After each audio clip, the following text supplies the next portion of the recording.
Well, for more analysis, we can cross live to the US and join Republican strategist Erol Morkoc, who joins us from Naples, Florida. Good to see you, Erol. What do you make of the debate? Do you feel that one candidate did better than the other? Oh, without question. We won this debate handily. Biden wasn't a force at all. In contrast, President Trump was substantive, on point, and most importantly, well-tempered. This really helped solidify his presidential temperament credentials against Biden, who, he's frequently backed into a corner. Not to mention, we raised $26 million off directly from our supporters, and then today it was announced that Sudan has joined the UAE, Emirates, and Bahrain. So his supporters got to see promises made, promises kept. Now, he boxed Joe Biden into a corner and made it clear and present to the American people that Joe Biden's family has made their money off Joe Biden being in politics. Trump made his money before he was a politician, as a businessman. And, Biden takes a tremendous amount of money in on the campaign trail, and Trump highlighted this. And everybody times he gets that slush money, it's not for nothing. We're not fools here. Deals are made. We know what that means. Joe Biden goes to Wall Street. He goes to Silicon Valley. He gets the tech oligarchs. And he tries to sell America to the highest bidder, just like he and his son did to China. Trump is the only candidate in our lifetime who isn't in the pocket of Big Pharma and the military-industrial complex. And that was really on display today. And, he was able to push him into a corner on his son's nefarious dealings with the laptop. He tricked Joe Biden into claiming that that this was another Russian hoax when the National Intelligence Director John Ratcliffe has come out and said it's not. These are all verifiable. So he backed Joe Biden into a lot of moral and ethical corners. Joe Biden's 47 years in politics, he wasn't able to highlight, and Trump kept bringing it up and hitting him on that. Why haven't you done it? Trump's been there for 47 months and has done more, especially when it comes to African-American voters, generational wealth through historically black colleges. So Trump demolished him. He's the only candidate in our lifetime who really did this. And I really want to talk about what he said in regard to the environment and what Joe Biden didn't say.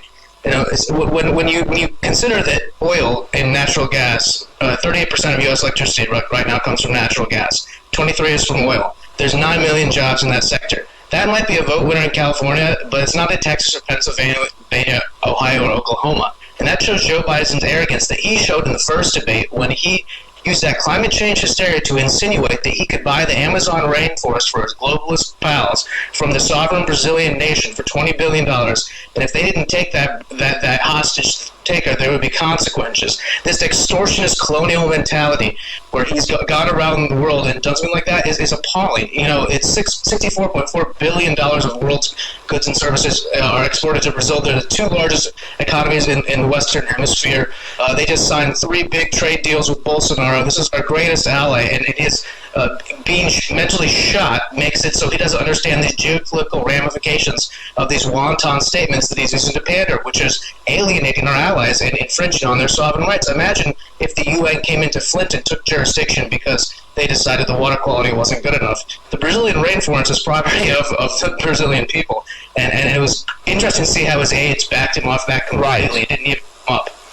And that was very telling. Let me, I suppose the bottom line is this, and I'm sure you'll acknowledge as a Republican strategist yourself, that the key thing here is whether the president's performance is going to lead to a bump in the polls in his favor, or is it all rather too little too late?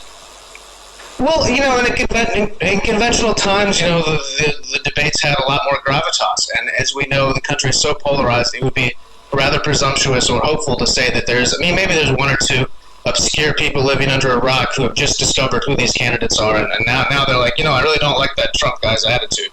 There was nothing there that broke the camel's back. What I would say, though, is when you look at local House races, for example, in Georgia 6, where the Republicans lost by 17 seats in the county, those are educated, mostly educated working voters, professionals, and those kind of people, when the margins are so tight, when you look at the fact that Trump won, I think Ohio by 10,000 or whatever votes, and Pennsylvania, even though it might not affect the grand aggregate, it does have that local impact, and that's why he spoke to his base, and especially suburban women who really resoundingly came on that second debate, or third debate, where compared to the first, he was able to show that presidential father figure steward of our nation. The fact that he came down from his golden palaces, put himself out there. He's lost money in politics, and he was able to highlight that, humanize that.